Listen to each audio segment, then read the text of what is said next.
is guaranteed. We're told, according to your faith, be it done unto you. Now, concerning abundance, no condition has been more misrepresented than success and failure. Many people think that you can either succeed or fail. Failure is an illusion, and success is all there is. Through so-called failure, one learns how to succeed. Failure is the schoolmaster towards your degree in success. What am I saying? If you're moving in the direction of your goals, you are, in fact, succeeding. And failure becomes the teacher to tell you what you need to do in order to succeed. A child, when trying to tie their shoes for the very first time, does not just learn how to overnight. You have to take them through the process of repetition. If that child, when trying to tie their shoes for the very first time, failed, and you said, we might as well give up, then of course that child would be discouraged. But as that child learns step by step how to tie her shoes, then of course over a period of time she is successful, so much to a point that she does it without even thinking about it.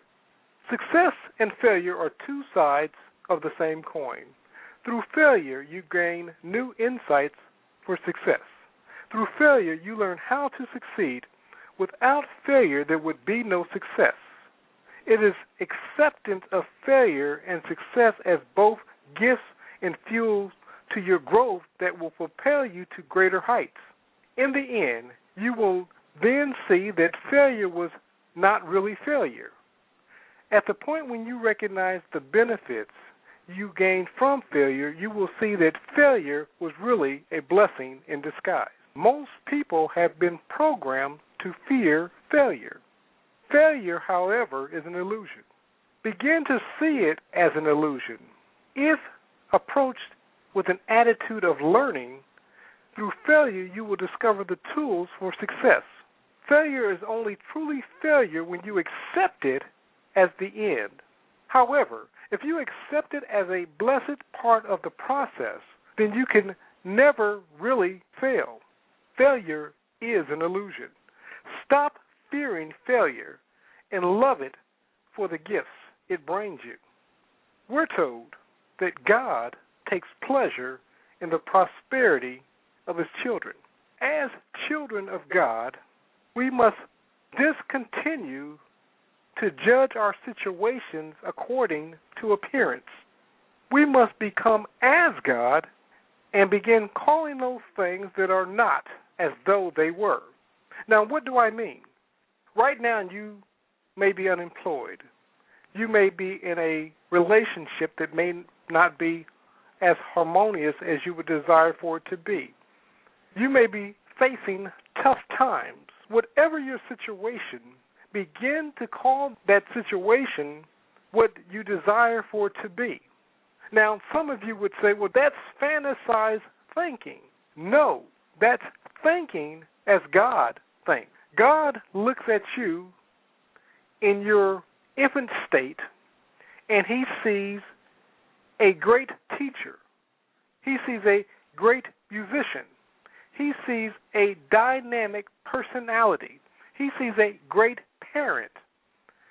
When God looks at you, He does not see you in that infant state. He sees you as a completed masterpiece. So we must begin to look at our situation from the standpoint of what we desire, not what we're experiencing at the moment. The word is near you. It is in your mouth. It is in your heart. That is the word of faith that we're proclaiming. What is faith? Faith is two sides of the same coin. What do I mean by that? Faith can be either the favorable anticipation of thoughts held, or it can be the fearful anticipation of thoughts held. Whatever you think about, you bring about, creators.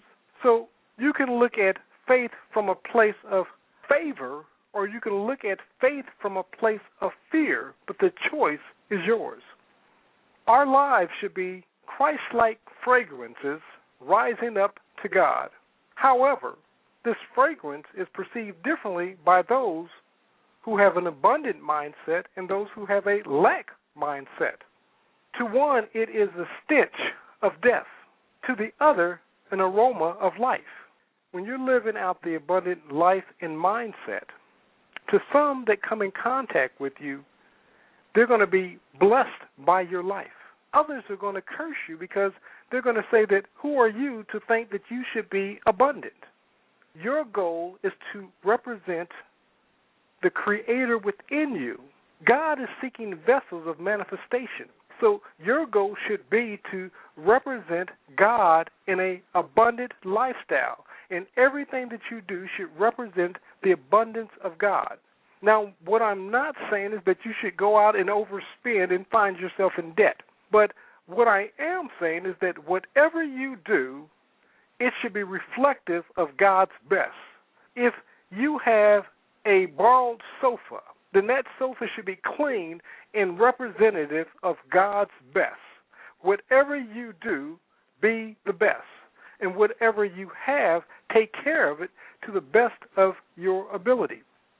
In a mansion, there are articles not only of gold and silver, but there are also articles of wood, clay, and some vessels are vessels of honor and others are vessels of dishonor. A man who thinks thoughts of success will in fact succeed. He will be an instrument of honor, made useful for the master's purpose, prepared for good works. But likewise, a man who thinks failure or lack, loss, and limitation, he will be an instrument of dishonor. And it's up to you, creators, of what type of vessel you will be. Henry Ford said it this way: if you think you can do a thing or you think you cannot do a thing, you're correct. Your success is guaranteed. Even in failure, you're a success. And what do I mean by that? If you say day after day, I'm feeling pretty bad, and I know that I'm coming down with a cold, and shortly thereafter, you come down with a cold.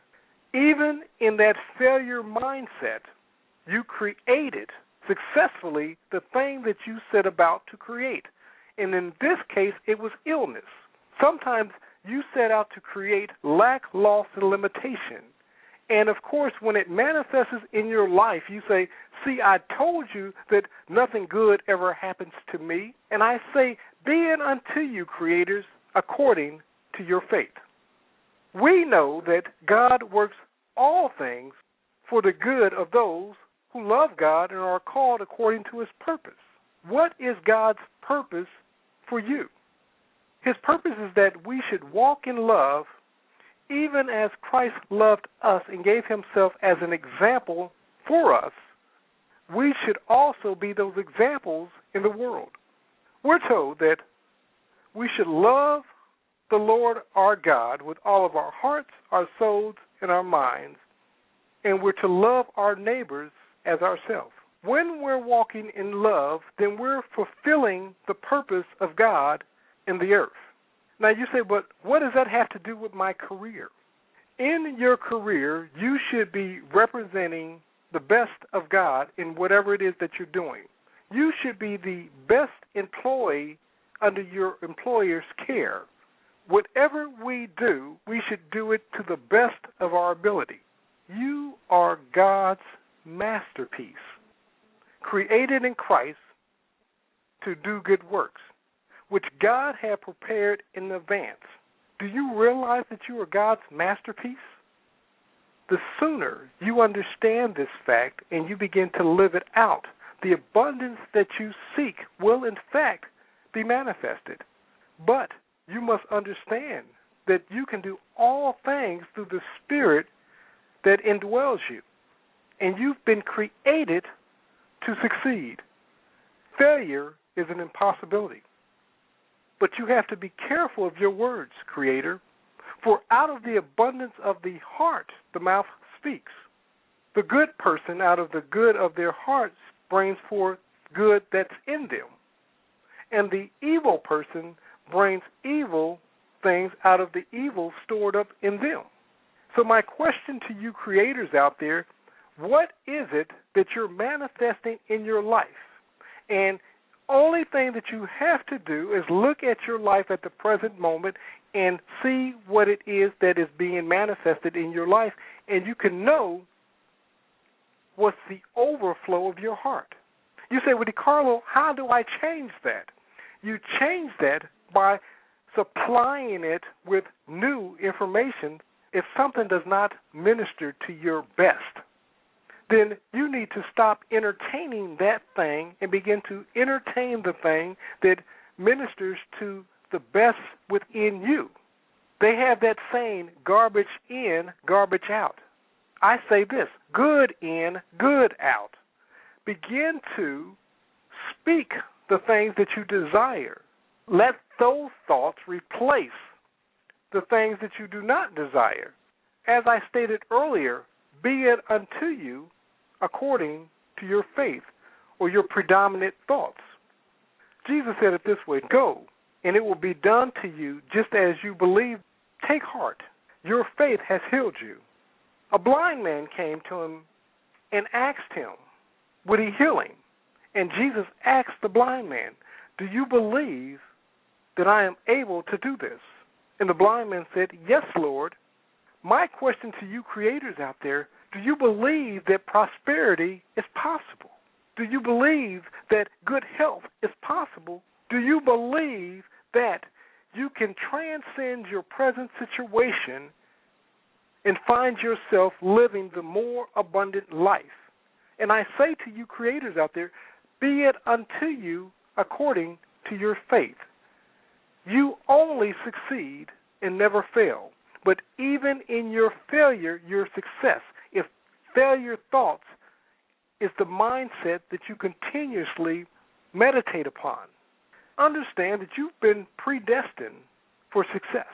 You have to believe that you are a vessel of honor, a vessel created to succeed. And I want to take you to what the psalmist said. He said, I praise you, God, for I am fearfully and wonderfully made. Your works are wonderful. I know full well, for you have created me in the innermost being. You've knitted me together in my mother's womb. I praise you because I am fearfully and wonderfully made. And I know full well, says the psalmist, my frame was not hidden from you when I was made in the secret place. When I was woven together in the depths of the earth, your eyes saw my unformed body. And all the days of my life were ordained before they were even written in the book. How precious are your thoughts towards me, my Father. How vast the sum of them. If I were to count them, they would outnumber the grains of sand. When I awake, I am still with you. So the psalmist understood that even before he was created, all of the days of his life were written in the book, and they were preordained. That God says, I know the plans that I have for you, plans to prosper you and to give you a hope and a future. How many of you believe that that's the life that God has predestined for you? And if not, understand this, Creator, that even in your thoughts of failure, you're a success. Because the thoughts that you think about, you will in fact bring about. Now, if the Creator of the universe has plans to prosper you, who are you to discount and think something contrary? So my question to you creators, when will you begin to see your life as God sees you? God sees you as a success, not a failure. According to your faith will it be done unto you. Oh God, how wondrous are the works that you have done towards me, the things that you have planned for us. No one can recount them to you. Were I to speak and tell of them, they would be too many to declare. God's plans for success in your life are too many to declare. And it has been predetermined that you are to be a success. You are God's masterpiece created to glorify Him in the earth. God's gifts are irrevocable, In other words, if God gives you a gift to succeed, and each and every one of us has a gift within us for success. And you need to only begin to discover what that gift is that's within you and begin to cultivate it. Now you say, well, DeCarlo, how do I discover the gift of God in my life? And I would say to you creators out there, what is it that you're passionate about? What is it that you enjoy doing? What is that thing that if nobody ever paid you to do it, you would do it anyway? In that, you will discover your gift, your talents, the things that God has placed in you to bring about His success through you. See, God is so vast that it takes 7 billion people to manifest His different gifts and talents in the earth. Without your gift being displayed or manifested in the earth, God's purpose in the earth is not being fulfilled. So, creators, God's desire for you is success, not failure. You have been called to fellowship in the success of God through the person of His Christ. That Christ is in you. So whatever your name is, for example, my name being DeCarlo, you could say DeCarlo Christ. If your name was Susan or Mary, it would be Christ. We say Christian, but don't get caught up in the religious stance of the meaning of the name. What it means is anointed one, or one who has the Spirit of God within them. So you are Christ's ambassador, God's ambassador in the world to manifest His good work to those that you come in contact with. God does not come and solely do the work on His own. He needs vessels to manifest His glory, instruments. Like we use a car to go from point A to point B, God uses people to manifest His work in the earth. Creators, He desires to utilize you to manifest His good in the earth. Allow Him to be that instrument within you to carry out His good works. Say, here am I, Lord, use me. And watch how God shows up and shows out in your life. And He will make known to you the mysteries of His will according to His good pleasures which He purposed in the person of Christ. And as I stated before, Christ is not the exception. He's the example that we're to live by. And in Him we are also chosen, having been predetermined or predestined according to the plans of Him who works everything in conformity with His purpose or the purpose of His will. But you are a chosen people, a royal priesthood, a holy nation, a people belonging to God, that you may declare the praises of Him who called you out of darkness into His wonderful light. Creators, you have been created to succeed. God says He knows the plans that He has for you, plans to give you a hope and a future, not to harm you. So creators, begin to live as though you were the success that God has predestined you to be. We should not be those who return evil for evil or insult for insult, but with blessings, we should bless those who curse us. We are an uncommon people. We are a peculiar people. In being so and understanding who we are, we begin to manifest God's work in the earth. And God is looking for those to whom which He can show Himself strong on their behalf. Creators, remember this, that only you can create your perfect world, not God, nor man. Only you can create your perfect world.